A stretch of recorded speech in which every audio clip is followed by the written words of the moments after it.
సెంట్రల్కి పంపించారు వెల్లంపల్లి. ఓ 4-5 రోజుల పాటు మల్లాది విష్ణుని అందరినీ కలుపుకెళ్ళడానికి ట్రై చేశాడు. విష్ణు కలవట్లేదు. చూశాడు తను తిరిగేస్తున్నాడు. అదే అవును. మరి వెస్ట్లో ఏం చేయాలి? వెస్ట్ అతను తిరగాలి కదా. అవును. అతను తిరగకపోతే ఏం చేయాలి? అతను ఇంకెవరో వచ్చి పైనుంచి వచ్చి మాట్లాడు. కొంతమందిది ఎట్లుందంటే సీట్ వచ్చింది, సమాజ సమీకరణాలు ఇచ్చేశారు నాకు, నేనేం చేయాలి, నాకేం చెప్పలేదంటే రోజు కూర్చుని వెనకాల ముడ్డి కింద కర్రెట్టి తొయ్యరు కదా. నీకు అవకాశం ఇచ్చిన దగ్గర నుంచి నువ్వు రోడ్డు మీద పడిపోవాలా. అలా పడకపోతే నీకు జనం పట్టించుకోరు కదా.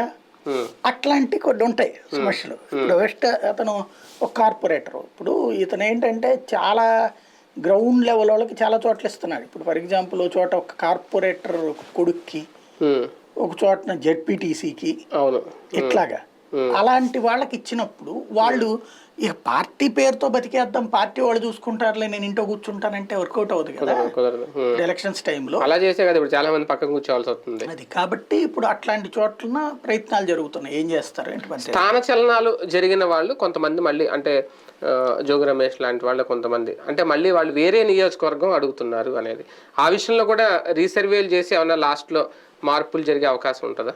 చెప్పలేము. అంటే ప్రస్తుతానికైతే అట్లా ఉంటుందని అనిపించట్లేదు.